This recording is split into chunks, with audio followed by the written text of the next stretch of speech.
Okay, तो अब start करते हैं अपना लेक्चर नंबर हमारा 14। तो CaCO3 का रिएक्शन एक याद होना चाहिए, अच्छी बात है भाई। क्वेश्चन बनेंगे CO3 का डिकम्पोजिशन करके हीट करके ये बन रहा है CaO प्लस CO2 में। बात डन हो गई। यस, अब लिमिटिंग रिएजेंट या फिर लिमिटिंग रिएक्टेंट की बात करते हैं, LR। ठीक है कि तो कंसेप्ट जो होता है लिमिटिंग रिएजेंट का वो कहाँ से अराइज होता है, जब quantity of more than one reactant is given in the question, जब एक से ज़्यादा रिएक्टेंट हो या दो से ज़्यादा रिएक्टेंट हो रिएक्शन में। अब लिमिटिंग रिएक्टेंट होता क्या है, तो ये वो रिएक्टेंट होता है जो कि कम्प्लीटली कंज्यूम हो जाता है, खर्च हो जाता है, यूज़ हो जाता है फर्स्ट सबसे पहले, और फिर स्टॉप कर देता है या लिमिट कर देता है रिएक्शन को। मतलब कि मान लो अगर वो ख़त्म हो गया तो रिएक्शन रुक जाएगा। अब ये वो कौन है, तो ये वो हो गया तुम्हारा limiting reagent. Yes, now if we talk about decides the amount, हाँ LR एक और पॉइंट, ये डिसाइड करता है अमाउंट ऑफ प्रोडक्ट जो कि यहाँ पे फॉर्म हो रहे हैं ड्यूरिंग द रिएक्शन, और amount of reactants reacted during the reaction. एक तो ये डिसाइड करता है प्रोडक्ट का अमाउंट जो कि रिएक्शन के साथ में बन रहे हैं, जो प्रोडक्ट बन रहा है उसका भी अमाउंट डिसाइड करेगा, और साथ के साथ अदर रिएक्टेंट्स का अमाउंट भी डिसाइड करेगा जो कि रिएक्शन में रिएक्ट हो रहे हैं। अब बात करते हैं हमने लिमिटिंग रिएजेंट की तो बात कर ली, अब बात करते हैं एक्सेस रिएक्टेंट की, ER। तो ये वो रिएक्टेंट्स होते हैं जो कि कम्प्लीटली कंज्यूम नहीं होते हैं during the reaction. Now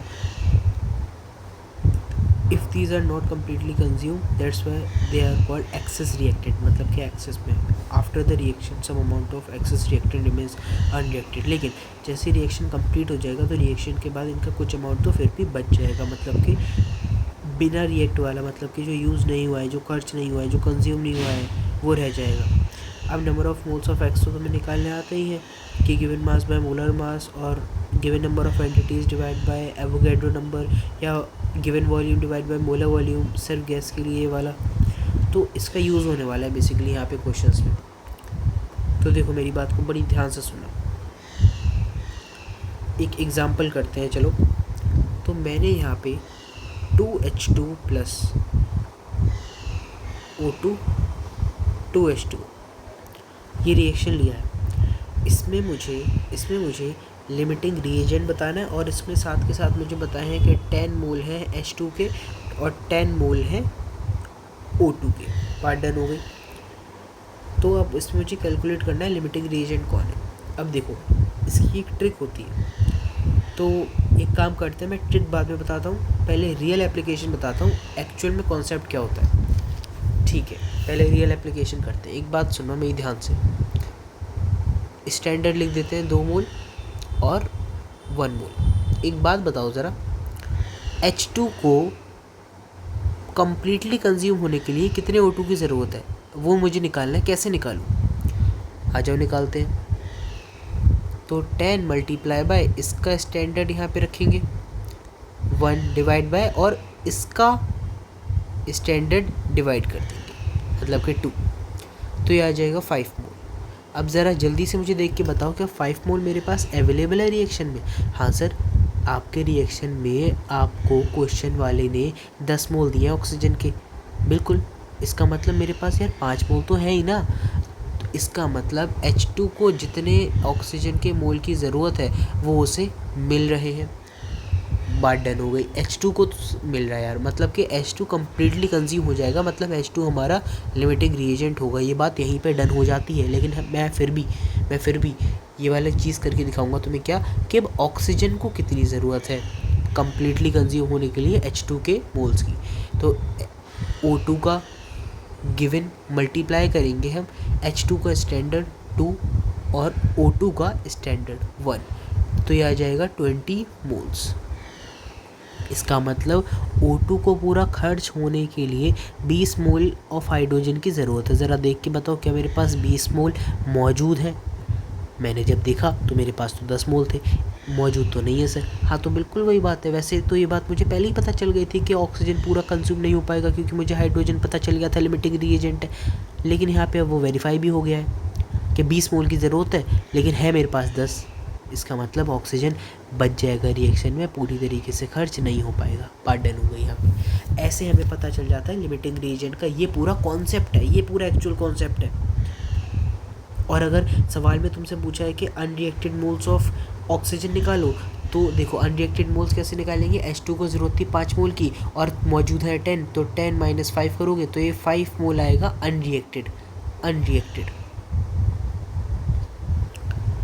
access reagent भी पता चल गया हमें। और अब मोल्स ऑफ H2 कितने बनेंगे, देखो हमने पढ़ा था कि लिमिटिंग रिएजेंट कंट्रोल करता है प्रोडक्ट के फॉर्मेशन का अमाउंट। तो H2 का गिवन मल्टीप्लाई बाय H2O का स्टैंडर्ड, H2O का स्टैंडर्ड 2 मोल, 2 से मल्टीप्लाई करेंगे और H2O का स्टैंडर्ड से डिवाइड कर देंगे। अब ये आ जाएगा 10 मोल, मतलब कि 10 मोल H2O यहाँ पे फॉर्म हो जाएगा।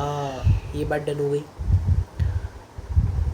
अब आते हैं हम शॉर्टकट पे। सर शॉर्टकट क्या है, शॉर्टकट जल्दी से बताइए हमें। लिमिटिंग रिएजेंट को पता लगाने का शॉर्टकट क्या है, हमें तो शॉर्टकट जानना है। एक्चुअली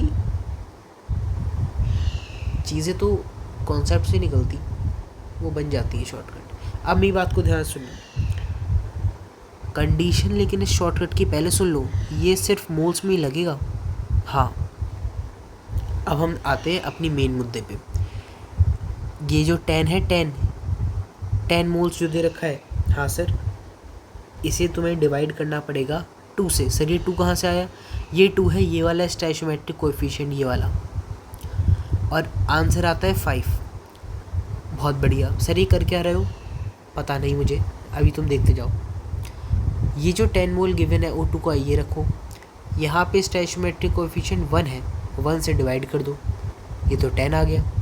जल्दी से बताओ कि 5 बड़ा होता है या 10 बड़ा होता है। सर ये तो बहुत गंभीर क्वेश्चन है, सोचना पड़ेगा। 10 बड़ा होता है, ठीक है, आ गया हमारा आंसर। 10 बड़ा है और 5 छोटा, तो जो छोटा होता है उसे हम लिमिटिंग रिएजेंट बोल देंगे आज से। क्या मतलब, ये क्या बात हुई, ये क्या तरीका है, यही तरीका है, यही ये तुम्हारी ट्रिक कि जितने मोल्स तुम्हें दे रखे हैं उसे तुम डिवाइड कर दो उसके स्टोइचियोमेट्रिक कोएफिशिएंट से, जो सबसे लोएस्ट वैल्यू जिसकी आती है निकल के, वो हमारा बन जाएगा यहाँ पे क्या, बोलो, लिमिटिंग रिएजेंट। बात डन हो गई है। अब हमारा ये मामला डन हो चुका है। अब हम बढ़ते हैं ज़रा कॉन्सेंट्रेशन टर्म्स में।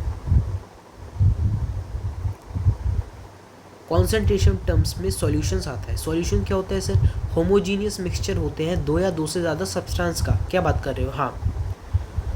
अब कितने टाइप के सॉल्यूशन होते हैं सर, सर जी बताइए।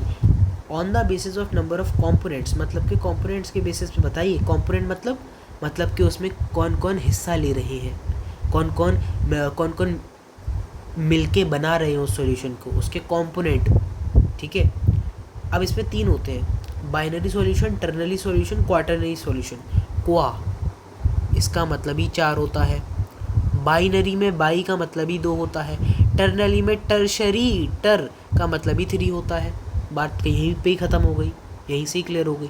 मतलब कि बाइनरी सॉल्यूशन में जो कंपोनेंट होंगे वो 2 होंगे, टर्नरी सॉल्यूशन में कंपोनेंट होंगे वो 3 होंगे, क्वाटरनरी सॉल्यूशन में कंपोनेंट होंगे वो 4 होंगे। अब मेन मुद्दे वाली बात मेरी ध्यान से सुनना। सर जी ये जो आप कंपोनेंट बोल रहे हो ये कैसे कंपोनेंट है, मेरी एक बात ज़रूर याद रखना, इन चाहे वो क्वाटरनरी हो, टर्नरी हो, बाइनरी हो, फलाना डिमकाना कुछ भी हो, सॉल्वेंट हमेशा एक ही होता है। अरे सॉल्वेंट हमेशा एक ही होता है, क्या बात कर रहे हो, हाँ सच में बिल्कुल। अच्छा बाइनरी में मतलब कि 2 कहना चाह रहे हो, मतलब उसमें से एक सॉल्यूट होगा, मैंने बोला हाँ। अच्छा टर्नरी में तुम 3 बोल रहे हो, मतलब कि इसमें एक तो सॉल्यूट होगा, बचे 2, मतलब कि क्या जो 2 बचे हैं वो 2 अलग अलग सॉल्यूट हैं, मैंने बोला हाँ। क्वाटरनरी में मतलब कि जो एक हुआ वो तो सॉल्वेंट हो गया, मतलब कि जो 3 बचे हैं क्या वो सॉल्यूट है अलग अलग प्रकार के, मैंने बोला हाँ। ये है भाई, ये है खूबसूरत बात। यहाँ पे अब ये फलाना कुछ एग्जाम्पल है, बच्चों वाली बातें, एग्जाम्पल तो बच्चों वाली बातें हो गई। बाइनरी सॉल्यूशन में चीनी और पानी, नमक और पानी हो गया, ये 2 एग्जाम्पल। टर्नरी सॉल्यूशन में तुम्हारा चीनी, पानी और नमक, देखो हो गए 3। क्वाटरनरी में चीनी, पानी, नींबू मिला दिया, लेमन और पानी, 4 हो गए, शुगर, सॉल्ट, लेमन, वाटर। अब आता है कंपोनेंट ऑफ सॉल्यूशन, मतलब कि सॉल्यूशन के कितने कंपोनेंट होते हैं बताइए। सॉल्यूशन के कंपोनेंट कितने होते हैं? भाई कंपोनेंट तो दो ही होते हैं, एक होता है सॉल्वेंट और एक होता है सॉल्यूट। सर जी सॉल्वेंट क्या होता है? तो ये वो हिस्सा होता है सॉल्यूशन का जो कि फिजिकल स्टेट डिसाइड करता है सॉल्यूशन का। अरे गोली मारो इस डेफिनेशन को। देखो सॉल्यूशन में दो चीज़ें होती हैं, सॉल्वेंट और सॉल्यूट। जो चीज़ ज़्यादा है, एक बात बताओ, मेरी एक बात ज़रा ध्यान से सुनना।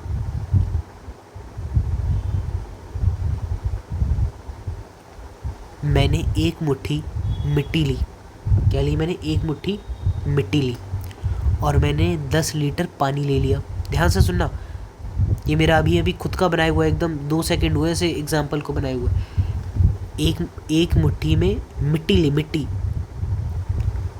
और 10 लीटर पानी, और वो मिट्टी को मैंने उस पानी में डाल दिया और पानी को पूरा हिला के रख दिया। ठीक है, अब जब वो पानी मैं किसी के ऊपर गिराऊंगा तो वो क्या बोलेगा, मेरे ऊपर क्या गिरा रहे हो? उसकी आंखें बंद थी, लड़के की आंखें बंद थी जिसके ऊपर मैंने मिट्टी वाला पानी गिराया। जब मैंने पानी गिरा दिया, उस बंदे के मुंह से आवाज़ आई, यार पागल हो गया क्या तू? ये पानी क्यों गिरा रहा है मेरे ऊपर? उसने बोला पानी क्यों गिरा रहा है? उसने ये क्यों बोला पानी क्यों गिरा रहा है? उसने ये क्यों नहीं बोला कि मिट्टी क्यों गिरा रहा है मेरे ऊपर? अरे बात है कि नहीं? यस। तो मैंने उस पर पानी गिरा दिया, उसने बोला कि पानी क्यों गिरा रहा है मेरे ऊपर। मतलब कि यार जो चीज़ का मैंने ये मिक्सचर बनाया है, जो ये सॉल्यूशन बनाया है, इसमें पानी की जो अमाउंट है ना, वो कहीं ना कहीं बहुत ज़्यादा है मिट्टी से, इसलिए उसे मिट्टी का एहसास ही नहीं हुआ कि इसमें मिट्टी थी। अब चलो कुछ उल्टा करते हैं। मैंने बोला क्या उल्टा करेंगे?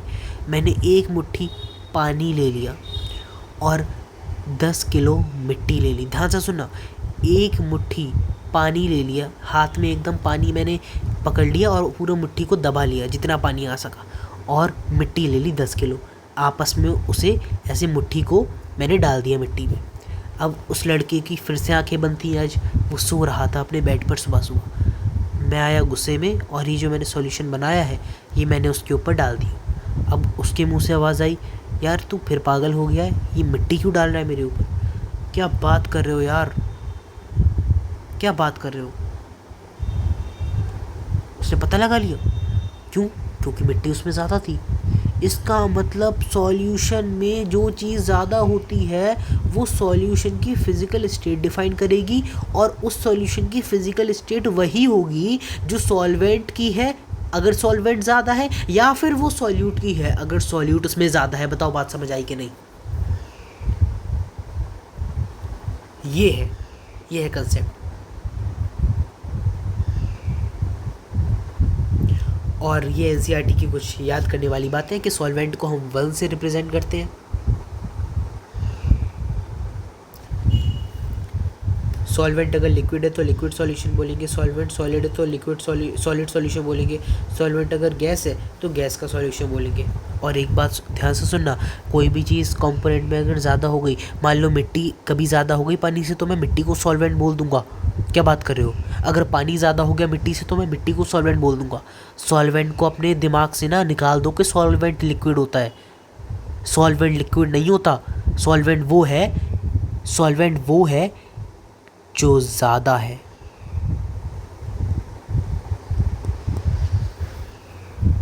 डन हो गई बात? अब सॉल्यूट क्या होता है? तो वही component present in solution excluding solvent, इसे रिप्रेजेंट करते हैं 2 से। और जब दोनों सॉलिड और सॉल्वेंट सिमिलर फिजिकल स्टेट के होते हैं तो हम सॉल्वेंट जो कंपोनेंट होता है जिसकी हायर क्वांटिटी देखी जाएगी, मतलब कि मोल्स देखे जाएंगे। मान लो सॉल्वेंट और सॉल्यूट दोनों का जो मास है ना वो एकदम सेम निकल आया। अब क्या करें? अब कैसे पता लगाएं किसको सॉल्वेंट बोले किसको सॉल्यूट? तब हम उसके छोटी छोटी बातें पकड़ने लगेंगे। जैसे मान लो नीट में भी तो ऐसा होता है। नीट में जब 2 बच्चों के मार्क्स सेम आ जाते हैं तब हम उनकी देखते हैं कि यार उनकी रैंक क्या है, उनकी रैंक कैसे डिसाइड होगी। एनटीए क्या करता है, जब 2 बच्चों के मार्क्स सेम आ जाते हैं तब उनकी छोटी छोटी हरकतों को पकड़ता है, उनकी छोटी छोटी काबिलियत को पकड़ा जाएगा। अब उनकी ऊपरी ऊपरी मार्क्स नहीं देखे जाएंगे, अब उनके अंदर घुसा जाएगा। अंदर कैसे घुसा सर आपने? अंदर मैंने घुसा कि उसके स्पेसिफिक सब्जेक्ट में मार्क्स कितने हैं, फिजिक्स में मार्क्स कितने हैं। मुझे वैसे पता नहीं है, वो प्रायोरिटी किसको देते हैं ये फिजिक्स केमिस्ट्री बायो में से? आई थिंक सबसे ज़्यादा बायो को देनी चाहिए, बायो को देते होंगे शायद। तो अगर जिसके दोनों बच्चों में से मार्क्स आई थिंक परसेंटाइल दोनों के मार्क्स उस बायो में ज़्यादा होंगे तो उस बच्चे को प्रायोरिटी दी जाएगी, है ना? ठीक है। ऐसे ही हम यहाँ पे मोल मास मोल को या वॉल्यूम को चेक कर लेंगे। फिर सॉल्यूट क्या होता है भाई? ऐसा कंपोनेंट जो कि कम क्वांटिटी में प्रेजेंट है। जैसे पानी और अल्कोहल मान लो 200 ml मैंने मिला दिया, तो अब पानी की जो मोल्स हैं तुम चाहे चेक कर लो, वो ज़्यादा होंगे अल्कोहल से, तो इसलिए पानी सॉल्वेंट हो गया। N1 का मतलब होता है number of moles of solvent, N1 का number of moles of solvent, W1 का मतलब होता है गिवन मास ऑफ सॉल्वेंट, और M1 का मतलब होता है मोलर मास ऑफ सॉल्वेंट, और V1 का मतलब होता है गिवन वॉल्यूम ऑफ सॉल्वेंट। और N1 हम सब जानते हैं W/M होता है, तो W1/M1। अब N2 क्या होता है? N2 होता है मोल्स ऑफ सॉल्यूट, W2 क्या होता है? गिवन मास ऑफ सॉल्यूट, और M2 क्या होता है? मोलर मास ऑफ सॉल्यूट, और V2 क्या होता है? Given volume of solute. और N2 बराबर W/M मतलब कि W2/M2, given mass of solute divide by molar mass of solute. यहाँ पे हमारा लेक्चर डन होता है।